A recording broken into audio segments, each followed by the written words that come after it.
Bom ver vocês. Hoje a gente dá continuidade, é o último encontro dos efeitos da queda na vontade, uma análise sobre o poder e influência da queda na vontade humana.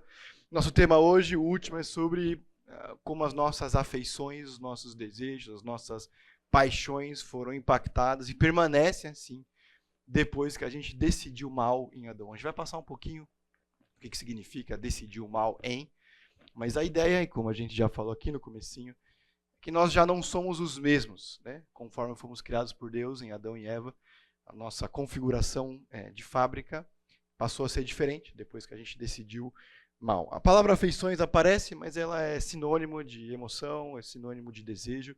A gente vai usar cada uma delas de forma que funcione melhor para não ficar repetindo. Nosso primeiro encontro foi sobre a queda em si, como a gente foi criado e como a gente passou a ser depois que decidiu mal. Isso vale para qualquer pessoa nascida depois de Adão e Eva. A gente não está aqui falando de opinião, de preferência ou de direção teológica, mas daquilo que a Bíblia ensina sobre nós. Qualquer cristão que você encontre por aí deve mais ou menos pensar nessa direção. Portanto, da mesma forma como o pecado entrou no mundo por um homem, Adão e Eva, e o pecado pela morte, assim a morte veio a todos os homens, e morte aqui separação, porque todos pecaram. Então, em Adão e Eva, eles dois podiam fazer qualquer decisão na direção do bem e do mal, sem qualquer tipo de influência ou força gravitacional, por assim dizer. Eles eram livres, eles tinham o desejo livre. Mas depois deles, pelo que a gente vê nas Escrituras, e essa é uma razoável ênfase dela, a gente vê que o ser humano tem essa direção à tentação. A gente deseja mal, a gente tem prazer pelo mal. A gente, como a gente tem visto aqui, pensa também em direção ao mal. Então, uma forma limitada, mas acho que ajuda a entender. O automático, o normal, o nosso coração vai nessa direção do mal em si. Mesmo quando a gente tenta fazer o bem, mesmo quando a gente sabe as direções bíblicas, tem o Espírito Santo, a gente frequentemente cai. Que é essa palavra que a gente usa. É por isso que, por uma questão de coerência, eu prefiro não usar o termo livre-arbítrio, porque arbítrio significa decidir. E depois de Adão e Eva, pela força do pecado, a gente não tem uma decisão completamente 100% livre e neutra nesse sentido. Pelo menos da forma como eu tenho tentado defender aqui e a gente aqui entende as Escrituras. Elas ensinam que o ser humano foi, a gente pode escolher os termos, mas afetado pelo pecado. Nós somos pecadores. A gente não peca, nós não somos pecadores porque a gente peca. A gente peca porque somos pecadores, que é o que o texto aqui de Romanos está dizendo. Porque eles decidiram mal, nós todos somos pecadores. Tudo bem? Por isso que vai dizer que não tem nenhum justo sequer. Porque sozinhos a gente não consegue chegar até o Senhor. Tudo bem? Alguma percepção? Algum comentário? Vamos em frente aqui. Já no nosso segundo encontro, o Lucas gentilmente falou sobre o coração. E deixa eu ler eu acho que está na introdução essa citação do livro de John Piper, um bom livro. Da última vez que eu vi, estava de graça no site dele, o Desiring God. Ele diz assim: o que eu descobri ao longo dos anos é que o esforço para definir as coisas no início quase sempre revela que aquilo que pensávamos estar lidando é apenas a ponta do iceberg. Pensávamos estar lidando com dinheiro, papel, moeda e moedas.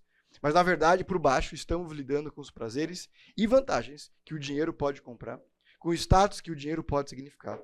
E então percebemos que não, esse não é o fundo. Que por debaixo disso estão a cobiça, a ganância, o medo e os anseios por segurança, prestígio e controle. Por outro lado, esse também não é o fundo, porque a Bíblia nos ensina que existe outra realidade, uma condição de coração mais profunda do que todos esses pecados. Como a gente viu aqui, o Lucas citou, a maior pedra de tropeço do homem está nele mesmo. E ele não pode resolver nada a não ser que Deus haja de forma graciosa no coração. É por isso que em Ezequiel diz que Deus tira o nosso coração de pedra e dá um coração de carne. Que é uma forma dele dizer as coisas só começam a mudar e a gente passa a desejar as coisas santas porque Deus refez. Então, o nosso problema, na verdade, que a gente deveria sempre fazer, é olhar de volta para o coração. Por que eu quero o que eu quero?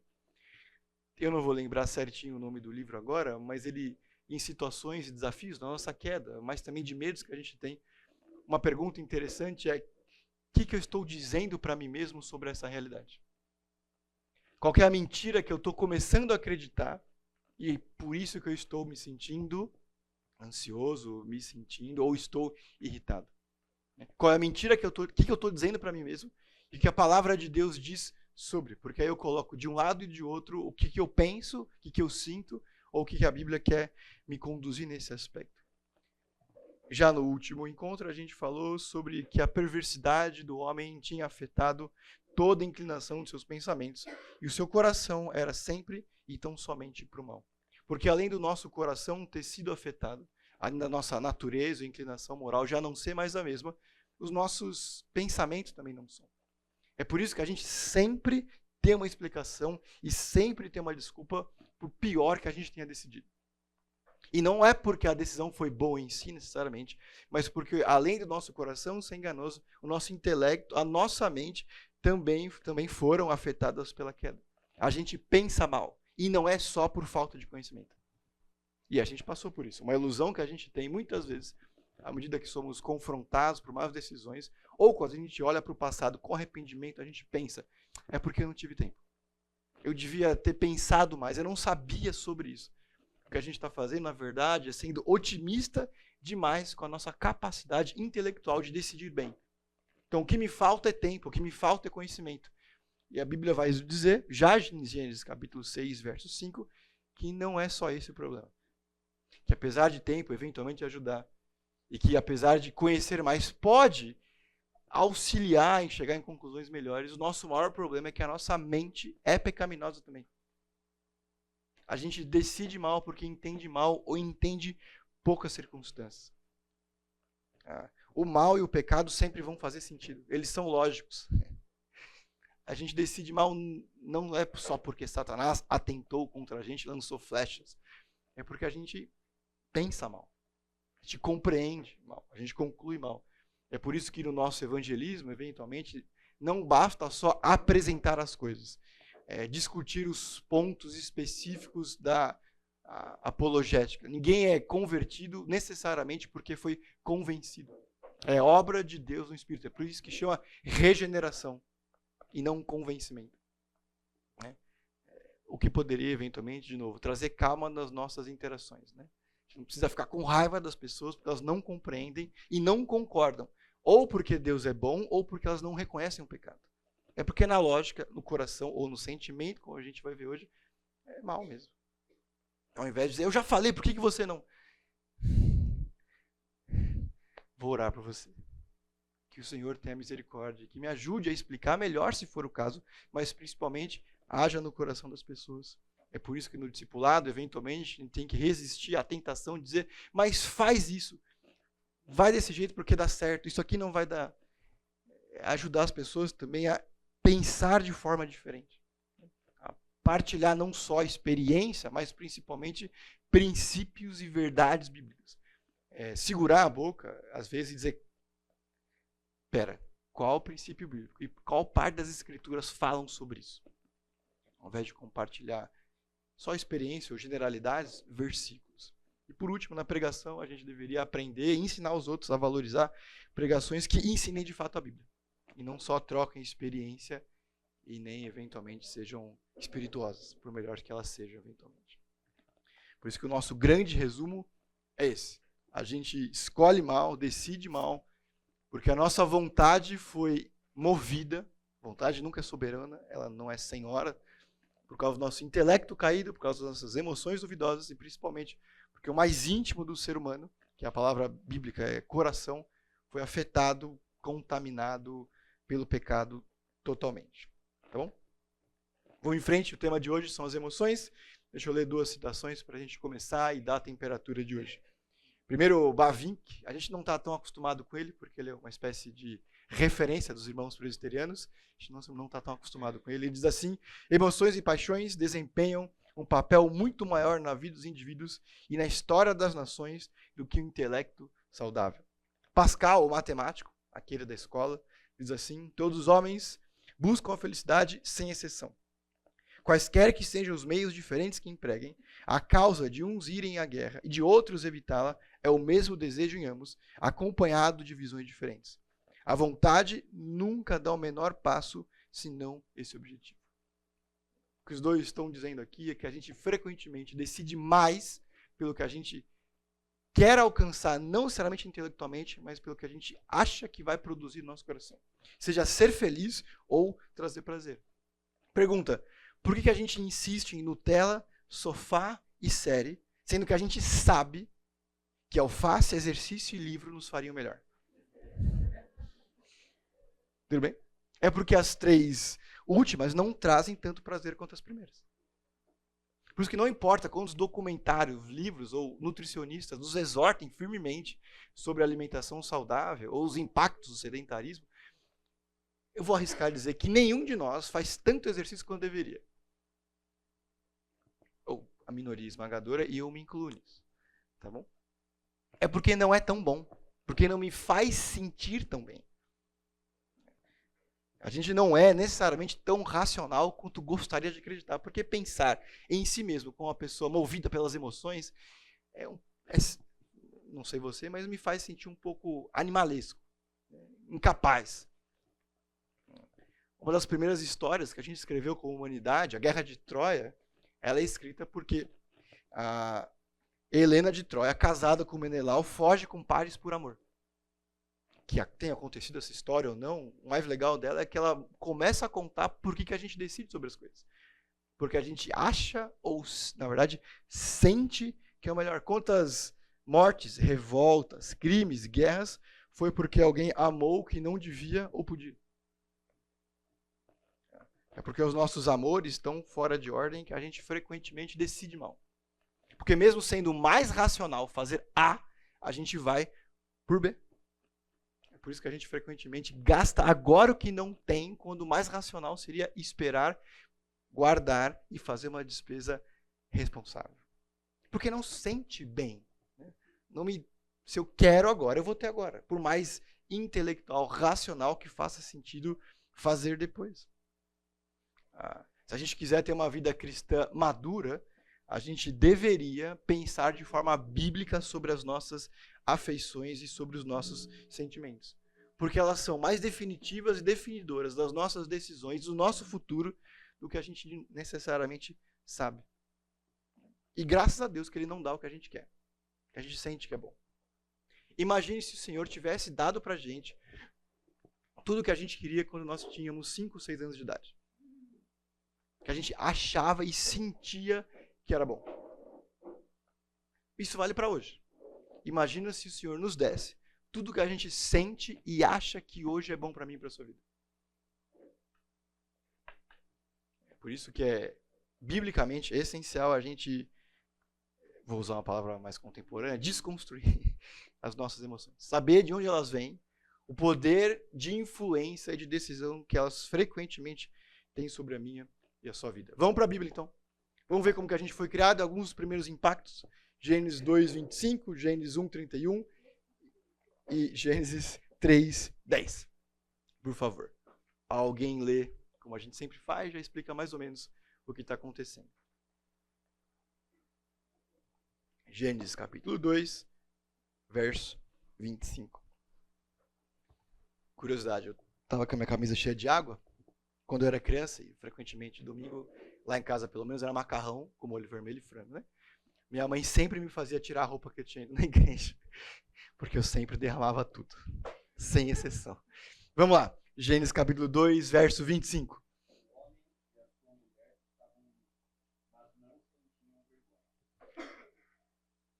Isso aqui é interessante, porque uma das primeiras coisas que Adão e Eva fazem depois que eles pecam é se vestir. Eles têm total e completa harmonia no relacionamento com Deus. Mas à medida que eles pecam, se revoltam contra Deus, eles sentem que tem alguma coisa errada. A gente poderia tentar elocubrar aqui porque eles sentem vergonha, mas eles percebem que tem alguma coisa errada, que nem tudo está tão bom quanto era, que essa harmonia inicial não existe mais. A roupa, nesse contexto, passa a ser um símbolo de que a gente começa a perceber que tem alguma coisa em mim. E porque eu me sinto mal, eu passo a fazer alguma coisa. Isso é interessante porque a maioria de nós consideraria a roupa uma boa ideia. Isso é bom. A gente pode continuar assim. Mas nesse contexto espiritual aqui, é porque a gente passa a querer cobrir, esconder de você alguma coisa que eu sei que em mim não está bom. E mais interessante ainda é que Adão, ele não fica incomodado porque ele pecou, mas porque ele estava nu.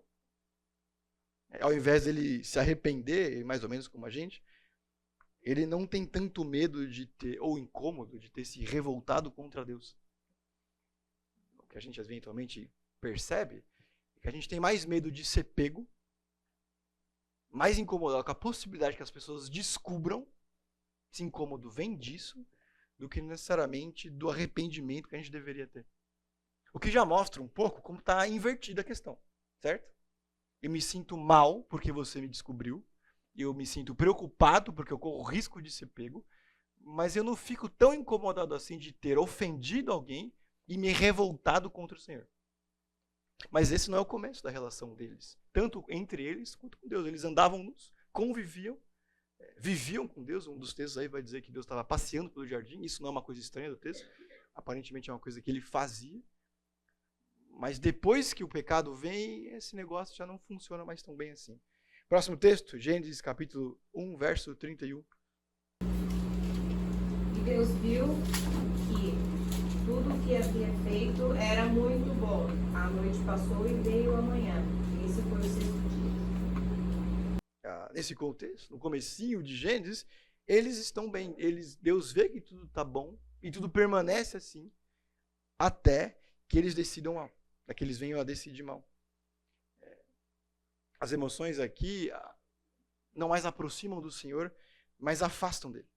Eles tinham uma convivência tranquila com o Senhor, eles tinham uma convivência tranquila com o lugar que era bom entre si, eles tinham uma boa convivência com a natureza de forma geral, mas depois que isso acontece, a gente não tem mais essa declaração de Deus que vê que tudo é bom. Próximo texto, e talvez esse seja o mais definitivo, Gênesis 3:10. Ele respondeu: ouvi a tua voz no jardim, porque estava nu, tive medo e me escondi. Eles viviam perfeitamente em harmonia, conviviam entre si, com o Senhor, mas depois que o pecado vem, eles fogem de Deus porque eles têm, o texto diz, vergonha. Não do que eles fizeram, porque à medida que Deus confronta, eles têm uma explicação pronta, que faz todo sentido, né? A mulher que tu me deste, essa me deu de comer e eu comi. Ou seja, a culpa é de todo mundo menos minha. Mas faz sentido o suficiente para Adão dizer isso. Tudo bem? Para ele é óbvio. Senhor, foi uma mulher que tu me deu, ela me deu de comer e eu comi. E é isso que o pecado vai provocar. Leva a gente a ter distância, medo de esconder do Senhor. Talvez essa seja a sua experiência também. À medida que a gente caminha com os dias, a gente decide mal, não faz devocional e fica sem vontade de orar ou com vergonha de orar. Certo? Porque eu não consigo nem falar com o Senhor. Pergunta. Faz sentido isso? Não seria ainda melhor, quanto mais distante eu estou do Senhor, mais me forçar a aproximação dele? Mas eu sinto vergonha de falar com o meu Deus, que fez todo o trabalho na cruz, por todo o mal que eu já fiz, por o mal que eu ainda vou fazer, por pior que eu já tenha decidido. Ele já pagou por todos os pecados, ele inclusive já os perdoou. Mas em algum nível eu sinto vergonha de falar com ele. Da onde vem isso? Do mal que habita em mim. E aí a gente decide pelo mal maior e não pelo mal menor. Porque o mal menor é mesmo indigno, como nós somos. Dignos nós nunca seremos diante do Senhor. Necessariamente pelas nossas obras. É porque Jesus fez isso. Mas porque eu me sinto mal, eu decido pelo mal maior, que é não buscar. Uma frase que eventualmente eu ouço de algumas pessoas que não querem vir na igreja: deixa eu ajustar minha vida para ir. Mas é o contrário. A presença do Espírito, do corpo de Cristo é que começa a direcionar as coisas. Mas porque elas sentem que este não é o lugar delas, elas não vêm em algum nível. Mas isso é engano do meu coração. São sensações, sentimentos e afeições que não vêm do Senhor. Tudo bem? Eles convivem, eles foram criados com o Senhor bem, eles têm perfeita harmonia na convivência entre si, com Deus e com a natureza, mas a humanidade em que tem isso rompido.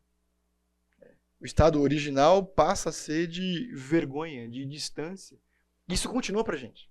Essa característica de Adão e Eva de ver o Senhor e ter vergonha, ouvir os passos do Senhor no jardim e querer distância ao invés de aproximação, mantém-se. Vamos ver aqui alguns impactos. Romanos 1, 26, Timóteo 6, 9 e 10, Jó, esse aqui é bem legal, e Tiago 1, 14, que a gente já leu, acho que no primeiro encontro, e depois do 4, 1 a 2.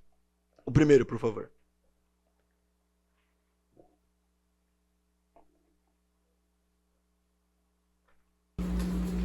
Por causa disso, os entregou Deus à paixão dos cães, porque até as mulheres mudaram o modo natural de se relacionar umas por outro, contrário à natureza. Mas na primeira parte do texto, a segunda não é tanto o nosso foco.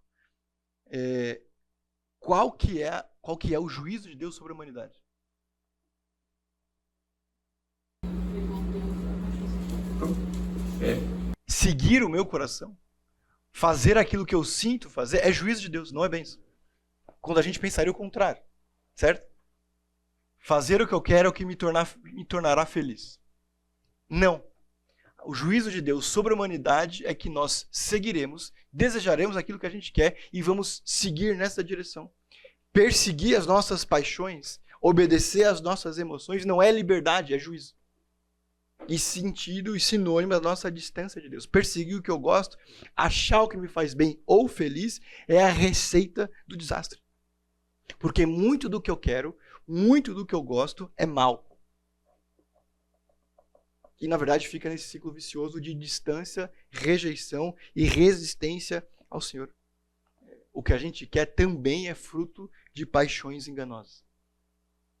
De novo, e desde o primeiro encontro a gente tem falado isso. O grande objetivo aqui da nossa conversa é gerar uma santa desconfiança do que eu quero, do que eu acho que é bom, do que eu acho que vai me fazer feliz. Próximo texto, por favor, 1 Timóteo 6, 9 e 10. No entanto, os que querem ficar ricos caem em tentação, em ciladas e em muitos desejos insensatos e nocivos, que levam os homens a mergulhar na ruína e na destruição.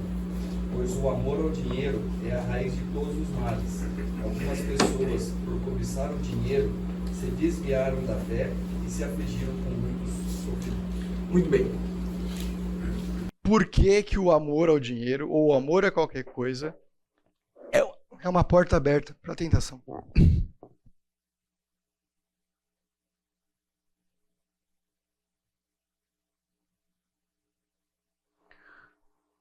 Por quê? Vamos lá. Por que querer muito alguma coisa é potencial? Estou procurando um negócio aqui. Por que é potencialmente um problema? Ok. Desculpa, quem falou? Se torna ídolo. Em que sentido se torna um ídolo? De abrir mão dos princípios e valores bíblicos para alcançar Deus. Ok. E para amar a Deus sobre todas as coisas. Como falou, o ídolo exige sacrifício. Você vai sacrificar coisas boas, coisas ruins. Sim. Porque eu vou colocar isso em primeiro, porque eu quero tanto, ou acho que vai me entregar tanto. O ídolo, o professor meu falava que era tudo aquilo que me dá sentido, segurança e significado. Que eu acho que eu vou conseguir descansar se eu conseguir, que eu acho que eu vou ter paz se eu alcançar. De novo, e a gente já caminha bem com isso, tenho certeza. O dinheiro em si não é um problema, ele não é bom ou ruim necessariamente. Mas é interessante que Jesus, quando vai falar sobre isso, ele usa a palavra mamão. Não se pode servir a dois senhores, a Deus e a mamão. E outras traduções. Porque ele está falando assim, é como se fosse um Deus. Tem o poder de atração de uma divindade falsa. Eu acho, em algum nível, que vai me trazer o sentido, a segurança que eu preciso. Que vai me exigir sacrifícios. E que eu acho que se eu entregar, vai me entregar de volta. Porque eu acho que aquilo... Interessante, uma vez eu estava vendo um documentário e ele dizia assim, não sei se é verdade, mas ele estava dizendo que para você manter o seu padrão de vida na terceira idade ou na velhice, você precisa, ou a gente precisa ter guardado $1 milhão. Quem não vai ter preocupação. Isso é um documentário americano falando para americanos. O que é pior para a gente, porque a gente tem que fazer a conversão. Certo? E aí tem duas coisas que acontecem quando a gente ouve uma notícia dessa, que eu preciso ter guardado $1 milhão. Ou paz ou desespero. Paz porque ou eu tenho, eu acho que eu vou conseguir. Ou desespero, porque eu não tenho, acho que eu nunca vou conseguir. Mas pergunta, da onde vem a segurança dos filhos de Deus? O Senhor guarda de ser um que não dorme. Mas o nosso coração, quando ou vê uma coisa dessa, diz, como que eu faço isso acontecer? E quando eu tenho paz ou desespero, aí eu começo a decidir em cima disso. Se eu tenho paz, eu vou reforçar aquilo que eu já tenho construído. Independente de quantas pessoas eu tenho que passar por cima, ou princípios que eventualmente eu tenho que ignorar. Se eu tenho desespero, a mesma coisa acontece. Porque eu preciso alcançar isso para ter descanso e paz. Aqueles que querem ficar ricos, têm tentação. Ou desespero. Uma vez eu estava conversando com um amigo meu, e ele vem do que a gente poderia chamar de um berço de ouro. Família tranquila, o dinheiro está garantido, a lei das crianças é Parmalat, tranquilamente, faz compra no Pão de Açúcar. E aí, estava numa boa faculdade, já tinha conhecido mais países que muita gente, e ele estava preocupado, porque ele estava no segundo, terceiro ano de faculdade, não conseguia estágio, e muitos colegas dele já estavam, que parecia com a vida encaminhada aos 22 anos. Né?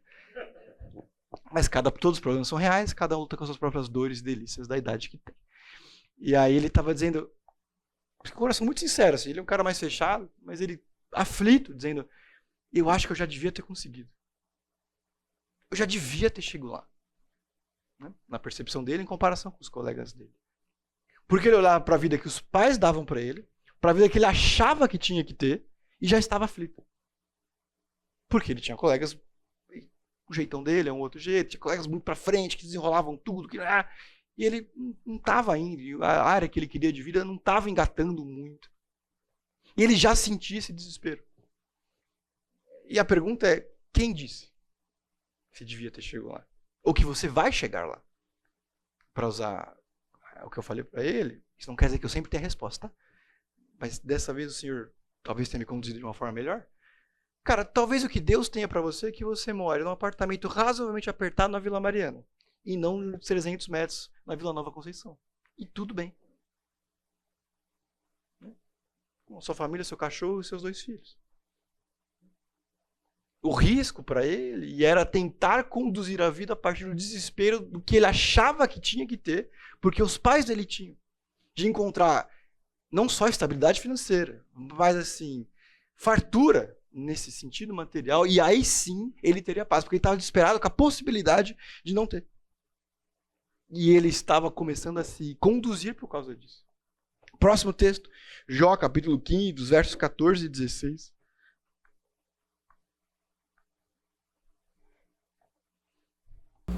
Como o homem pode ser puro? Como pode ser justo quem nasce de mulher? Pois se nem os seus santos Deus confia, e se nem os céus são puros aos seus olhos, quanto menos o homem que é impuro e corrupto e que bebe iniquidade como água. Eu gosto muito quando o Jó fala que bebe iniquidade como água, porque a água é uma dessas coisas essenciais. E que a gente sente alívio quando toma. Uma vez eu procurei como matar a sede. Como matar a sede sem tomar água. Eu não lembro porquê, estava algum tema sobre isso. Sobre matar a fome, tem como.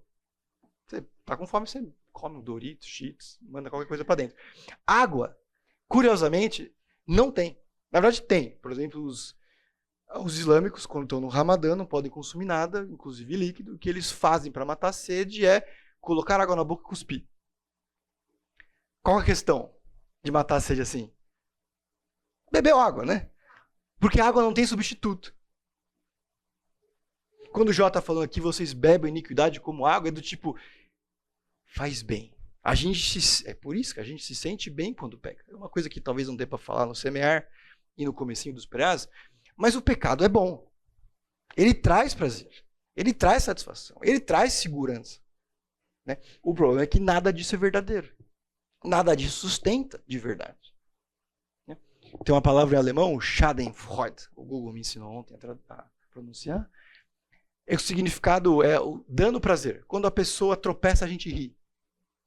É isso. É alegria no dano do outro. É por isso que quando algumas pessoas que a gente não gosta se dão mal, a gente fala, bem feito. A gente se sente feliz com o mal do outro e se sente bem quando peca. O pecado só é esse problema tão grande porque ele satisfaz em algum nível. E por que ele satisfaz? Por causa do nosso coração enganoso. Porque a gente tem prazer nas coisas ruins. Uma boa oração é, Senhor, muda o meu gosto. Me faz desejar outras coisas. Me muda as papilas gustativas espirituais. Que eu não tenha prazer nessas coisas. Que eu não deseje essas coisas mais. Que eu não beba iniquidade como água. Que me sinto aliviado quando eu consigo. Que eu sinta a dor do pecado e arrependimento profundo quando eu decido mal. Que eu não tenha vergonha de falar com o Senhor quando eu estou distante, mas desejo de me reaproximar. Próximo texto, por favor, Tiago 1,14, já emenda no 4, 1 e 2. Cada um, porém, é tentado pelo seu próprio desejo, sendo por este arrastado e seduzido. Obrigado. E próximo texto, no 4 e 2, os dois se comunicam bem entre si. De onde vêm as guerras e as brigas que há entre vocês? Não vêm das paixões que guerreiam dentro de vocês? Vocês cobiçam coisas, mas não as têm. Matam e invejam, mas não conseguem obter o que desejam. Vivem lutando e fazendo guerras. Não têm porque não pedem. Muito bem. Qual que é o nosso maior problema? Por que a gente briga tanto, se distancia tanto e arranja tanto problema? Baseado nesse texto.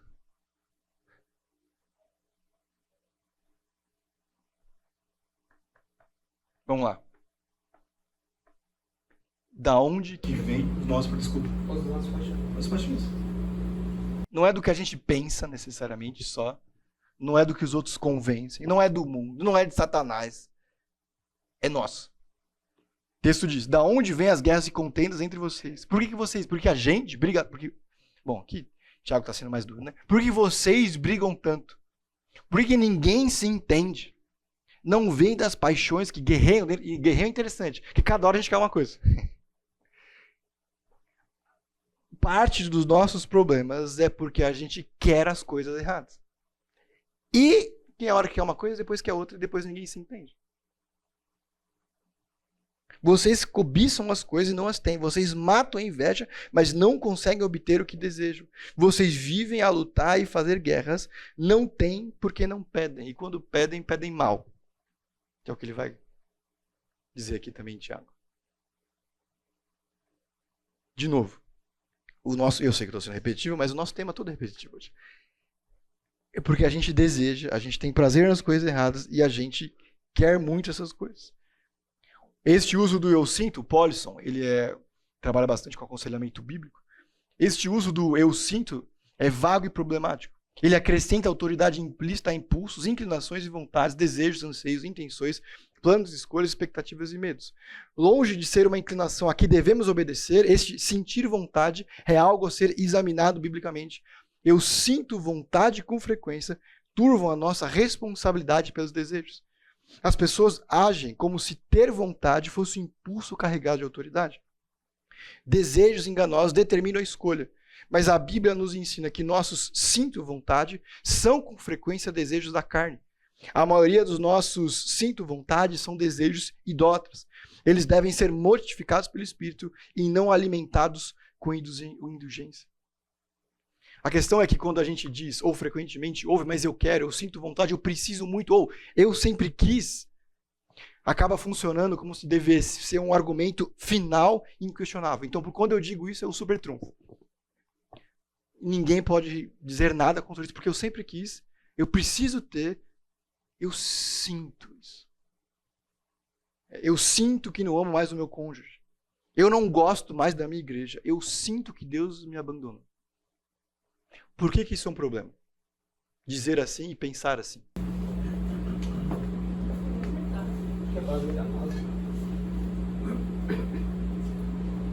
Porque tem duas coisas acontecendo bem legais, não. Legais de perceber.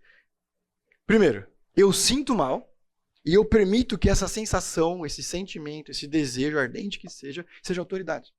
A gente usa, não, eu quero, eu sinto, eu preciso. A gente vai dando truco na linguagem, né? Vai aumentando a aposta. Não é só eu sinto, mas eu preciso disso. De novo, os sentimentos vêm de afeições enganosas.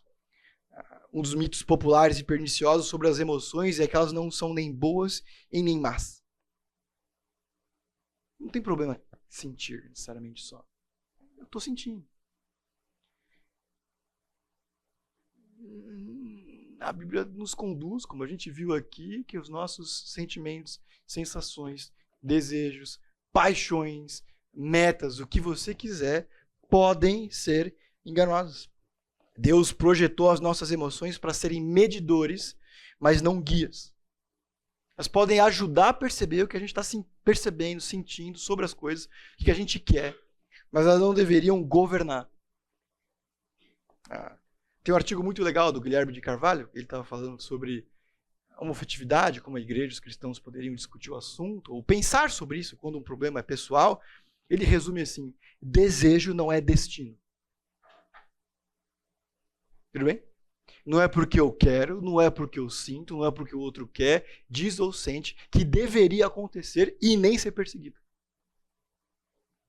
Desejo não é destino, desejo não é obrigação e desejo não é divino. Para resumir e completar. Só Deus tem autoridade, só a palavra dele dá direções, o resto deveria ser compreendido e meditado a partir dos santos princípios.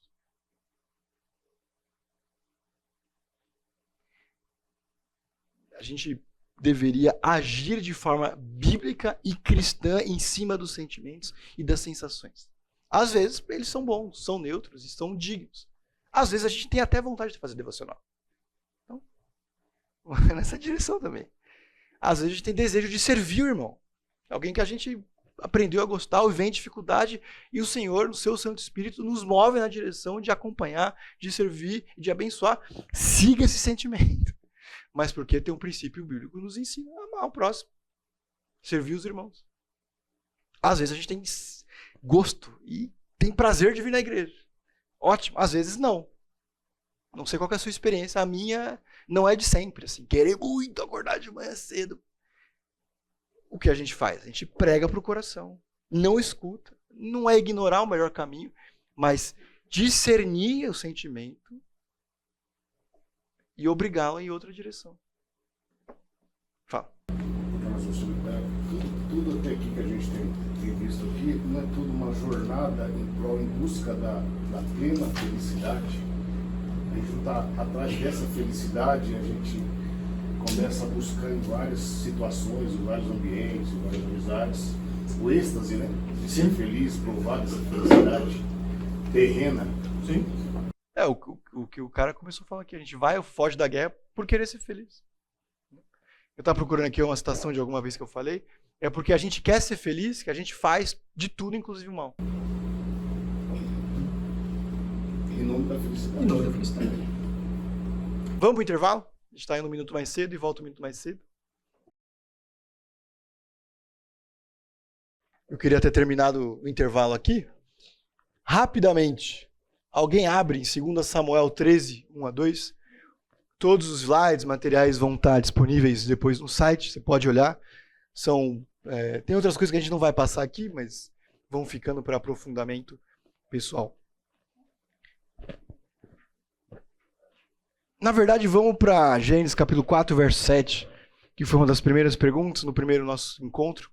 O Isaac falou como que a gente olha para esse texto diante do poder e influência do mal, porque Deus aparentemente está chamando a responsabilidade também na direção de domá-lo. Por favor, alguém lê Gênesis capítulo 4, verso 7. Se tivesse feito o que é certo, você estaria sorrindo, mas você agiu mal. E por isso o pecado está na porta, à sua espera.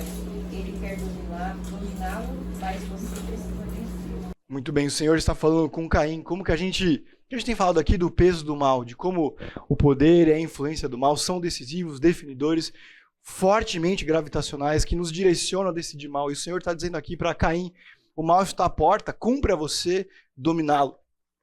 O que está acontecendo aqui é que o Senhor está chamando a responsabilidade. Ele está dizendo, você está indo por um caminho ruim. Já está se sentindo em algum nível, provavelmente aqui, injustiçado. O Senhor já sabe que Caim vai decidir mal, né? E ele está fazendo como faz com a gente. É por isso que a gente tem um livro cheio de versículos e verdades divinas. Para que a gente, olhando para a verdade de Deus, seja responsabilizado, avisado, direcionado por fazer diferente. Não só porque sozinhos nós conseguimos, que não é o caso, nosso coração é enganoso. A gente precisa da obra do Espírito para regenerar e ajudar a decidir bem. Mas o que o Senhor faz não é nem entregar completamente para o mal, mas também diz, olha, cabe a você dominar, você deve dominá-lo, não porque a gente tem capacidade, mas porque nós somos responsáveis, tanto pelas boas quanto pelas más decisões. É uma chamada à ação. Se você vir e perceber que está desejando mal, que está entendendo mal, que está sendo tentado por uma direção ruim, cabe dominar. De novo, não porque sozinhos a gente consegue, mas porque pelo poder do Espírito nós somos capacitados a. São duas verdades paralelas que caminham juntos. Bem? Não é a discussão de soberania e responsabilidade necessariamente só, mas essa questão, a gente pede perdão porque decidiu mal. O alerta aqui de Deus a Caim, de novo, cabe a você dominar. Sim, o pecado tem poder grande, inclusive. Mas ainda assim nós somos responsáveis por decidir, obedecer o mal ou caminhar numa direção espiritual. A gente não vai falar aqui, tem essa questão de 2 Samuel, capítulo 13, verso 1 a 2, em que Amnon se sente mal, angustiado, porque ele quer se deitar com a sua irmã Tamar. Ele sente que precisa, e mais do que isso, ele está aflito, ele fica doente, porque não tem o que ele quer. Assim, vários exemplos aqui de Saul, que está com ciúme de Davi, porque Davi tem se destacado pela vitória sobre Golias. A gente tem Elias dominado pelo medo. Curiosamente, depois que ele tem uma das maiores vitórias de toda a Bíblia sobre os profetas de Baal, ele se sente abandonado, porque a rainha diz que vai matá-lo. E aí ele se esconde, foge, fica desesperado, inclusive diz, Senhor, só sobrei eu. O que não é verdade. Primeiro, ele não vai morrer, segundo, não está sozinho. Ele se sente abandonado, inclusive, por Deus. O processo de Deus é de recuperá-lo nesse processo. Mas ele tem uma sensação que muda a percepção dele da realidade, inclusive sobre o próprio ministério e sobre Deus. Ele é dominado, o profeta Elias, que tinha acabado de clamar por fogo do céu, se sente amedrontado, abandonado e desanimado. E isso muda a percepção que ele tem, não só sobre ele, sobre Deus e sobre o ministério. Jonas capítulo 4, verso 2 e 3, Jonas está brigando com Deus porque ele é misericordioso. É uma sensação de justiça reversa. Eu sabia que o Senhor é misericordioso e paciente, que o Senhor ia perdoar. E a gente descobre porque Jonas não queria ir para Nínive. Não era porque ele tinha medo de ser rejeitado, ou porque os ninivitas eram maus, e eles eram bem maus mesmo, tá bom? Eles empalavam pessoas e furavam olhos dos seus inimigos conquistados. É porque ele achava que eles não deveriam ter a oportunidade de se arrepender. Porque para ele, ninivita bom era ninivita 7 palmos debaixo da terra. Que eles não mereciam qualquer salvação de Deus. Porque quem merece mesmo somos nós. O Senhor é nosso. Ele está convicto que eles não merecem salvação. Mas se eles não merecem, adivinha quem merece?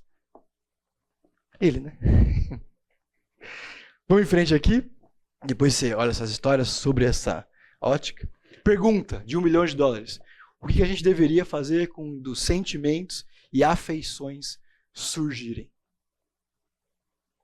Quando a gente se sentir injustiçado, como Caim, porque o sacrifício de Abel foi aceito, irado com isso, incomodado a ponto de pensar em matar uma pessoa. Ou ficar doente porque não tem a pessoa que quer como Amnon. Irado com Deus porque ele dá para o outro e não para mim. O que a gente faz quando essas coisas vierem? Desculpa. Eu me empolgo. Quem ia falar? Você ia falar? Qual é um caminho? Vamos partir do pressuposto que elas não necessariamente são enganosas. Provavelmente são. Podem ser, mas talvez não sejam. O que a gente faz quando algum sentimento... Estou segurando minha mão para não bater. O que a gente faz quando um sentimento qualquer vier? Vamos lá. Bom, buscar o Senhor nesse processo. para que ele discirna. Senhor, vem em mim se tem alguma coisa que não te agrada e me conduz pelo caminho eterno. Que mais? Eu vou tirar e já põe. Vamos lá. Ok. Criar a disciplina espiritual prática de aonde na Bíblia fala sobre isso. Se tem alguma coisa. Que mais? Isso é meditar sobre as Escrituras. Que mais? O que a gente está fazendo aqui? Quando eu quiser alguma coisa, me sentir consumido por isso, ou simplesmente, quais outros caminhos que a gente pode tomar? Ok. Maduro e independente, que tem discernimento e coragem de me dizer, não é uma boa ideia.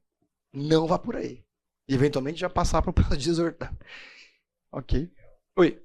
Em algum momento a gente deveria sair do piloto automático, né? Porque eu acho que um dos grandes desafios que a gente tem quando o sentimento surge, emoção e aflição, é a gente conseguir discernir que aquilo de fato está ali presente. E aí, contar até 10 e não reagir. Então, eu acho que a emoção ela tem um gatilho muito forte para nós em termos de atitude. A gente tem uma ligação direta, né? Você sente e já reage. Sim. Então, eu acho que a maturidade está no espaço que tem o estímulo até a ação que você efetivamente faz em relação à própria. Salmo 42, verso 5. Por que está tão triste a minha alma? Por que está tão perturbada dentro de mim? O problema é que a gente corta o cotovelo, a gente sente e faz, a gente quer e vai. E o que as Escrituras nos direcionam nesse processo é, para usar termos, nomear. Eu estou irado, eu estou bravo, eu estou com ciúme, eu estou incomodado, eu me sinto injustiçado. Eu quero matar essa pessoa. É de querer matar, é diferente de querer matar e de matar de fato, né? O que a gente está fazendo aqui é, ok, eu estou me sentindo assim. Isso é bom, isso é ruim. E o que eu estou dizendo para mim que faz isso ser gerado? Qualquer mentira, eventualmente, que eu estou acreditando que me faz perceber e reagir assim. Segundo, examinar a luz da palavra. Qual verdade bíblica comunica com isso? Hebreus 4:12 diz que a palavra de Deus discerne entre intenções e pensamentos. Tem poder para separar, e não é alma e espírito, no sentido de separar as duas coisas diferentes, mas o poder dela. A palavra do Senhor consegue me dizer se é legítimo ou não, de que forma que eu deveria ou poderia encaminhar, filtrar as nossas afeições a partir da santa verdade de Deus. Terceiro, levar cativo ao Senhor. Deus tem a resposta do que deveria acontecer e o que eu faço com esse sentimento que eu tenho. Não é, perceba aqui, ignorar, guardar, jogar lá para os fundos. É tentar discernir da onde que vem e para onde quer me levar. Se este é um bom caminho ou uma direção a ser seguida. Sentir não é necessariamente errado, mas com certeza também não é absoluto. Tudo bem? Irai-vos e não pequeis. Nós temos reações a essas coisas. Algumas delas vêm do coração enganoso mesmo. Mas há uma diferença entre estar aflito de querer fazer alguma coisa e de fato fazer essa coisa. Seja de murmurar ou se vingar. Todo e qualquer sentimento poderia e deveria ser julgado à luz da palavra. Eu sinto, eu quero, não é argumento final. É o começo de uma conversa com Deus. Que a gente pode ter através de outros. Nosso primeiro encontro aqui a gente passou, né? É a paz de Cristo que deve ser árbitro entre nós. Vou contar uma história. Quando eu estava pensando, decidindo se vinha para cá, conversando com alguns amigos, gente madura, gente cansada, inclusive, de outros irmãos, dois deles me disseram sem conversar. Só não vai me dizer que Deus está querendo que você vá. Que Deus está sentindo no Senhor. Que era legítimo, né? A gente pode ter esse tipo de coisa. Mas às vezes a gente usa como supertrunfo para as nossas decisões. Eu senti de Deus. Porque a conversa acaba aí, né? Quem que vai dizer qualquer coisa contra isso? Mas quem está ouvindo... decida, amadureça a decisão. Foi o meu caso, foi de vir para cá, né? E eu não falei isso para os meus amigos e presbíteros da antiga igreja. Vamos em frente aqui, para onde eu queria que fosse o nosso comecinho do intervalo. O Burton, que não é cristão, que tem um livro bem interessante, diz assim: muito mais do que a razão ou a tradição, são as nossas emoções que determinam a nossa escolha de profissão, parceiro e política. Em nossa relação com dinheiro, sexo e religião, nada pode nos fazer sentir mais vivos ou mais humanos do que as nossas emoções e nos machucar mais. Ainda assim, surpreendentemente, as emoções são totalmente negligenciadas nas nossas escolas e universidades e pela sociedade em geral, levando a milhões de vidas erradas. Já tem passado por isso, mas de novo, está aqui o papel central e poderoso das coisas que a gente sente. A gente é bem menos racional do que acredita e do que gostaria de saber ou acreditar sobre nós mesmos. A segunda coisa que ele está ponderando, não sendo crente, mas de novo, dentro daquilo que as pedras clamam, as pedras percebem as dificuldades dos seres humanos, é uma lacuna na nossa educação e cultura. A gente não percebe que as nossas decisões são, de novo, guiadas por isso. E terceiro, ele fala que milhões de pessoas vivem vidas erradas. Porque, de novo, são conduzidas pelas emoções. E não é o apóstolo Pedro, Paulo ou Elias dizendo isso. Que as pessoas vivem mal, decidem mal porque seguem sentimentos. Então, alguém que até onde eu sei não é um irmão. Mas que olha para as pessoas ao redor e diz, parte do nosso buraco é esse. Que a gente faz o que quer. Vai na direção do que sente. É por isso que Provérbios 4:23 vai dizer, guarde o seu coração acima de todas as coisas. Proteja-o de algumas influências. Ele não é neutro. E, na verdade, ele frequentemente milita sobre o contra errado. Porque se eu me expuser a algumas coisas, depois o meu coração, no formato de eco, vai querer também. Que alguns limites para mim e para você são diferentes mesmo. Mesmo que não tenha um versículo bíblico dizendo não faça e outro dizendo faça. Algumas coisas são questão de sabedoria. Eu posso, mas você não. E você pode e eu não. Porque o meu coração vai me tentar nessa direção. E maturidade é se limitar. Saber que eu corro risco de cair porque eu estou expondo a. Mesmo que o outro conviva bem em algum nível. É dizer para o outro, eu não posso, porque me faz mal. Mas a Bíblia não proíbe. Eu sei. Mas me faz mal. Me faz o coração voltar nessas coisas depois. Me faz querer de forma ardente o que eu não deveria. Tudo bem? Segunda parte do TCC, que a gente não vai passar aqui, é o impacto da queda dos relacionamentos, mas eu queria ponderar brevemente. Gênesis capítulo 3, verso 16. Para você que eventualmente não veio nos primeiros, nosso tema aqui, nesses 4 encontros, foram minha tese de mestrado, que analisa o impacto da queda nas emoções, na inteligência, nas afeições. Gênesis 3:16, como que a queda afetou as nossas emoções e alguns dos nossos relacionamentos.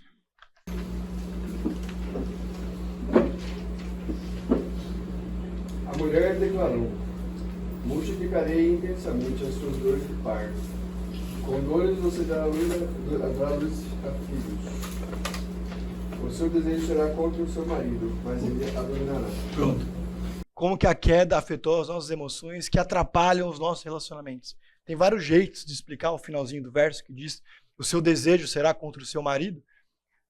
Mas um bom jeito de entender é que começou a incansável e frustrante luta pelo poder no casamento. A gente não se entende porque eu quero contra o que você quer e você quer contra o que eu quero, mesmo que eventualmente a gente queira chegar no mesmo lugar. Quantas das nossas discussões, amigos e senhores casados, não são porque a gente não consegue se comunicar mais do que o que a gente necessariamente quer. Que a gente eventualmente é do contra, por ser do contra. Que não é um problema desse grande, mas porque eu estou cheio de problema, esse aqui eu acho que eu quero ganhar, então eu vou até o final. O pecado corrompe a relação harmoniosa da esposa e a liderança amorosa do marido. Não é tanto sobre quem faz o quê, mas um passa a ser do contra e o outro passa a ser autoritário, tirano, outro é manipulador, insensível. A gente passa a ser, na verdade, a partir da queda, desafiador a se relacionar. É difícil se relacionar, porque nós decidimos mal em Adonhã. A gente não quer que as coisas funcionem bem. As discussões tomam proporções muito maiores do que os problemas, porque a gente não quer perder. E não quer perder porque não quer perder. Próximo texto, Efésios 6:1 e o 4.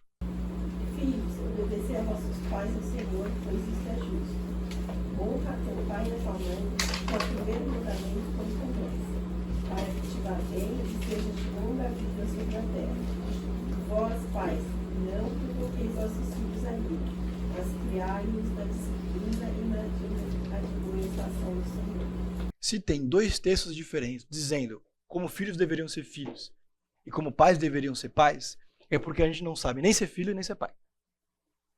E mais, é interessante lembrar que o mandamento de honrar o pai não foi dado no programa de férias de Israel. Não foi dado para crianças. Foi dado para adultos aos pés do Monte Sinai. Existe uma dinâmica, uma relação de honra aos pais mesmo depois que a gente ficou velho. É lógico, é discernir o momento, perceber que as dinâmicas mudam, mas o princípio permanece. Mas, de novo, por que tem tantos versículos bíblicos dando tantas direções diferentes? Pelo mesmo motivo pelo qual Deus diz para Caim, cabe a você dominá-lo. Porque a gente não sabe fazer sozinho, ainda que nós sejamos responsáveis por decidir bem. Os filhos, a partir da queda, não sabem obedecer.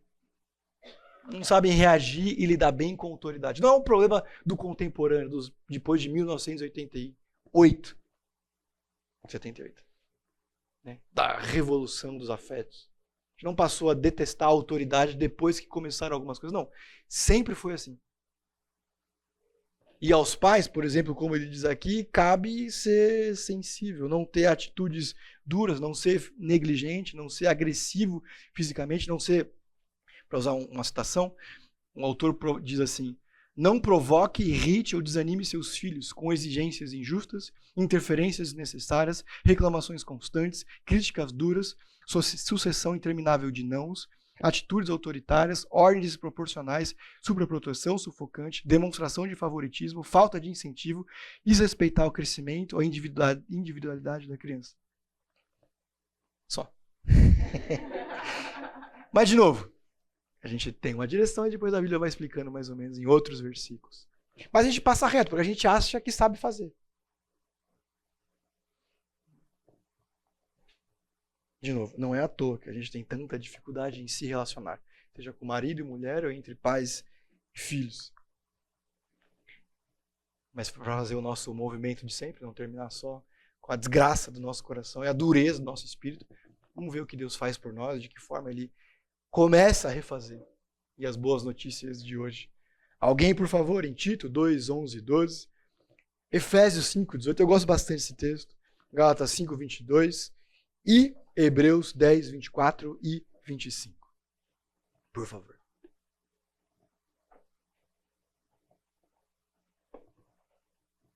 Porquanto a graça de Deus manifestou salvadora a todos os homens, educando-nos para que, renegados a impiedade das paixões mundanas, vivamos no presente século, sensato, justo e piedosamente.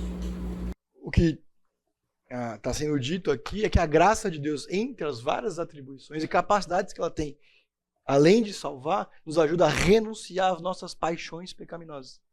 A gente começa a ser refeito, capacitado a repensar, refazer e não obedecer às nossas emoções, porque a graça de Deus nos faz isso. Ela é o guia, ela começa a nos conduzir nessa direção. Ela ajuda a gente a ter, por exemplo, domínio próprio. A olhar para essas coisas e dizer, calma. A não seguir esses impulsos que podem ser pecaminosos e, eventualmente, também vencê-los. Mas, principalmente, não é uma questão de força de vontade. Não é porque eu entendi, porque eu não quero mais fazer, que eu não vou mais fazer. É a graça salvadora e poderosa do Senhor. Força de vontade é bom e, frequentemente, ajuda. E, eventualmente, é suficiente. Mas a gente não consegue nem vencer o segundo pedaço de pudim. Quanto mais o mal que habita em mim. A gente precisa estar próximo e aceitá-la, discerni-la, para que a gente comece a vencer esses desejos, essas paixões. Não tem outro caminho, não é sobre só entender, compreender e desejar necessariamente diferente. A graça de Deus nos ajuda a vencer essas paixões, de novo, pecaminosas, como diz o texto. Próximo, Efésios 5, 18. E não vos embriagueis com vinho, qual a solução, mas enchei-vos do Espírito. Muito bem. Uma outra tradução diria, deixem-se ser cheios pelo Espírito. Tem duas coisas bem interessantes aqui. A primeira é que a gente consegue atrapalhar esse processo. Ele é automático, mas ele tem formas de acontecer. o Espírito nos transforma, o Espírito regenera os seus filhos e ele vai nos conduzir a essas coisas. Mas a dureza do meu coração consegue atrapalhar esse processo. Dependendo do tipo de decisão, das coisas que eu me envolvo ou a quem eu entrego o meu coração, eu sou menos ou mais cheio nesse aspecto do Espírito. Eu cada vez mais sou mais crente do poder da presença de Deus, no sentido de que quanto mais perto a gente está dele e das coisas dele, mais parecido com ele a gente se torna. Não necessariamente só de ficar tentando fazer as coisas. Por exemplo, agora não tanto, mas quando a Rebeca trabalhava, ela uma época trabalhou numa empresa que pelo menos 1 ou 2 vezes por mês ela tinha que viajar para Curitiba, que é onde era a sede. E quando ela não estava em casa, ela ia para Curitiba, a rotina de casa mudava drasticamente. Eu dormia bem mais tarde, eu comia relativamente pior, e eu não me preocupava em fazer a coleta seletiva do prédio. E jogava mais PlayStation também. Sem hora para acabar, né? Não tinha filho, não tinha nem cachorro naquela época. Quando ela voltava, sem que ela dissesse nada, eu dormia mais cedo. Eu era mais disciplinado com os meus horários. E separava o plástico do orgânico. É isso. Limitadamente, a comparação é essa. Quanto mais eu estou próximo dos meus irmãos, independentes e maduros, quanto mais eu forço o meu coração e o meu corpo estarem presentes junto do corpo de Cristo, quanto mais devocional eu faço, quanto mais perdão eu peço, quanto mais eu estou no meio dele, mais constrangido eu me sinto pelo mal que eu faço. Mais sensível à voz do Espírito eu vou me sentir. Mas só porque ele disse que eu tinha que e porque ele ficou me exortando toda... Não, é porque eu estava. Ser cristão é muito mais do que na igreja. Mas é impossível ser menos. Esse preenchimento, o termo aqui é plerô, esse preenchimento profundo e completo do Espírito, acontece porque eu permito que isso aconteça comigo. Eu me coloco em posições e tenho rotinas as quais vão me moldando, mesmo que eu não necessariamente perceba. Mesmo que ninguém me dê uma ordem, faça isso, eu paro de fazer aquilo. Mas porque eu vejo que não tem mais lugar na minha vida. Porque é melhor ser assim. Porque o mal é um negócio que destrói mesmo. Em resumo, essa presença transformadora muda os nossos afetos, as nossas paixões e os nossos desejos.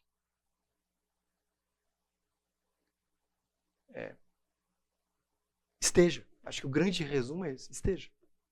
Se faça presente. Insira na rotina coisas dessas que vão ficando. Cujo Espírito aproveita para convencer da justiça e do juízo. Tem vários versículos que a gente lembra que existe porque alguém leu. Não fui eu. Porque caiu no dia da pregação tal. Porque eu estava com o irmão tal hora, ele falou sobre isso. É verdade esse negócio aí. Próximo texto, Gálatas 5, 22 e 23, que vai bem nessa direção também.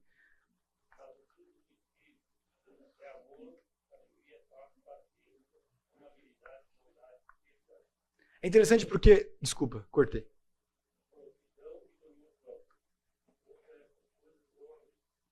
Ele começa falando das obras da carne, as coisas que a gente faz. Mas quando passa para falar do Espírito, são os frutos, ou fruto, desculpa, do Espírito. Tem várias partes, e essas são as partes. Obra é uma coisa que a gente faz, fruto é alguma coisa que acontece. É porque eu estou bebendo da fonte de vida. É porque eu estou próximo das coisas de Deus, eu cultivo as coisas os quais o Espírito vai fazer em mim. Tudo bem? Sozinho eu não consigo ser mais paciente, misericordioso, bondoso, longânimo. Mas o Espírito me torna essas coisas. É porque eu sou como a árvore plantada junto ao ribeiro, que dá fruto no tempo certo. Eu estou no lugar certo, bebendo da fonte certa. Então eu vou dar o fruto certo. Tem época com mais, tem época com menos. Porque a árvore não é fábrica, né? Não tem 3 turnos. Às vezes é difícil, às vezes é mais fácil. Às vezes o inverno vem, a folha seca um pouco, fica menos verde. Mas continua vivo. Vivo porque está próximo da fonte de vida. Próximo. Hebreus 10, 24 e 25.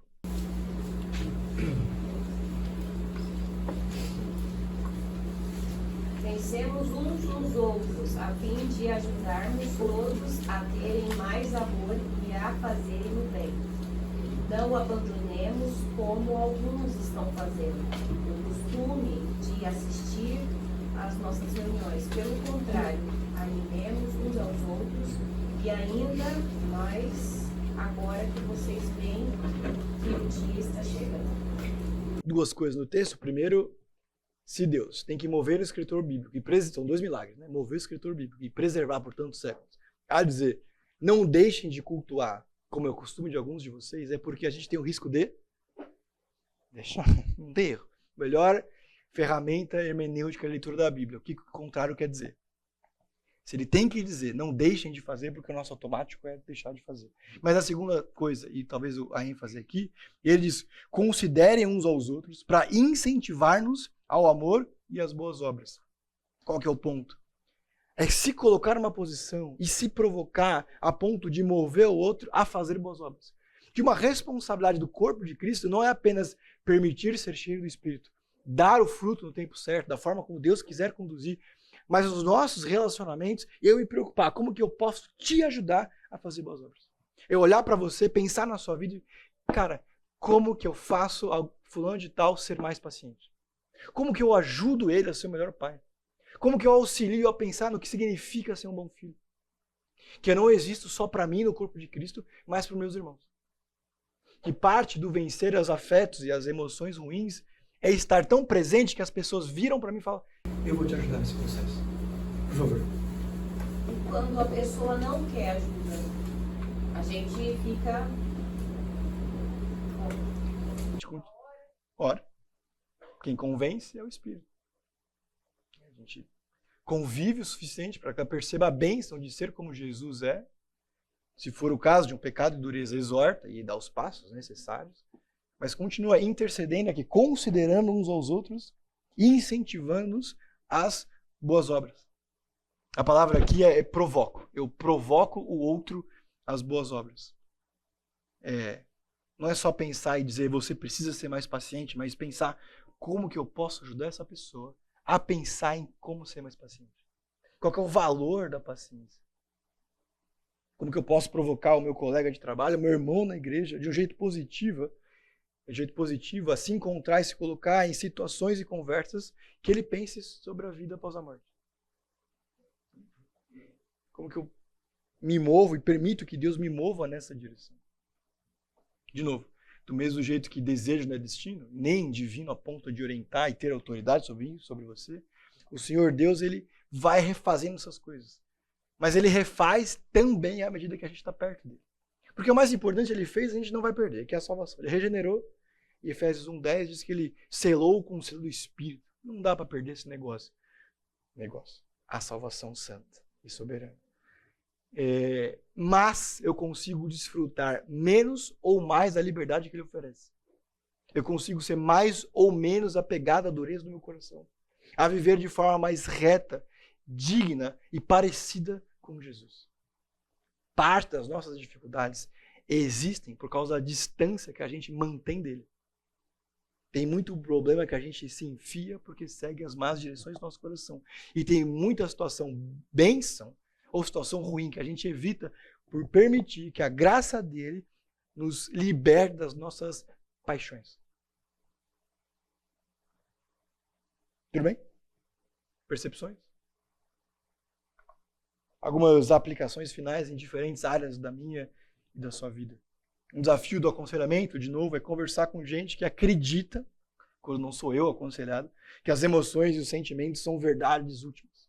Que eventualmente a gente corre o risco de dizer, não, ignora isso, chega, não pensa assim. Ou pelo menos só fica focado no comportamento. O que a gente deveria é pensar e provocar, refletir do porquê que eu penso que eu deveria seguir o que eu acredito. Ou por que eu estou sentindo isso, por que eu quero tanto isso, por que eu rejeito com tanta veemência tal coisa. Compreender também o lugar do lamento. Não é à toa que na Bíblia tem Salmo 20 e 22. O Senhor me abandonou, da onde vai vir o meu socorro? É o salmista colocando diante do Senhor o que ele sente, para que Deus direcione. O principal objetivo talvez seja no aconselhamento e às vezes no discipulado, identificar o que está por detrás dessas sensações. Por que eu me sinto desesperado com a irrealidade de conseguir $1 milhão? Nossa família, a gente deveria ser pais que não são guiados por impulsos. Filhos que não se entregam à rebeldia. Meditar sobre domínio próprio. Mostrar e discipular bons e maus exemplos de autoridade.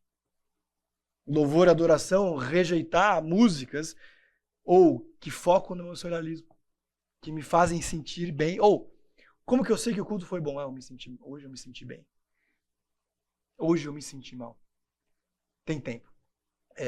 Tem um cara que eu gosto muito de seguir, eu leio a newsletter dele, o Russell Moore. E aí um dia ele estava falando sobre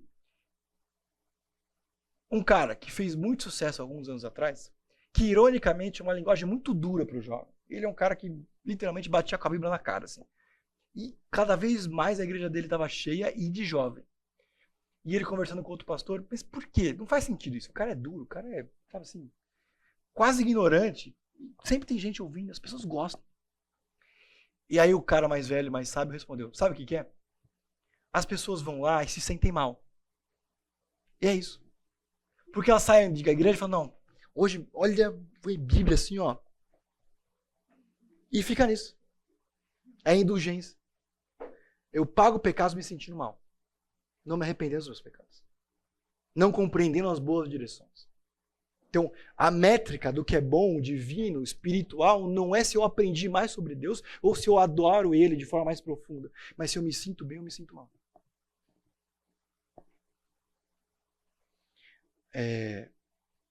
Permitir que as nossas emoções sejam moldadas por canções centradas em Deus. Se eu conheço Ele mais e melhor, se eu abandono as minhas más decisões. Para aqueles que ensinam, resistir ao impulso de usar o ensino como instrumento de vingança, de dureza, de ser excessivo. Uma tentação, às vezes, a gente... Fulano de tal precisa ouvir isso, vem cá. E não falar porque eu quero provocar as boas obras, mas porque ele merece ouvir esse negócio. Já me incomodou muito sobre isso. É eu exortar com a chibata na mão. Não é para recuperar, restaurar a pessoa. É para ensinar os bons caminhos. Não é para me sentir bem fazendo o outro se sentindo mal. Não é para fazer justiça para mim mesmo. É para restaurar a pessoa. É ser alguém atento às dores das pessoas que consideram, não ser... E eu sei que às vezes é um desafio ouvir alguém de 18 anos, alguém que não está aqui, de 12 anos, falar, tá muito difícil a minha vida. Não sei mais o que fazer. Eu entendo, eu compartilho às vezes essa sensação. Calma. Mas é real. Eu ouvi a dor.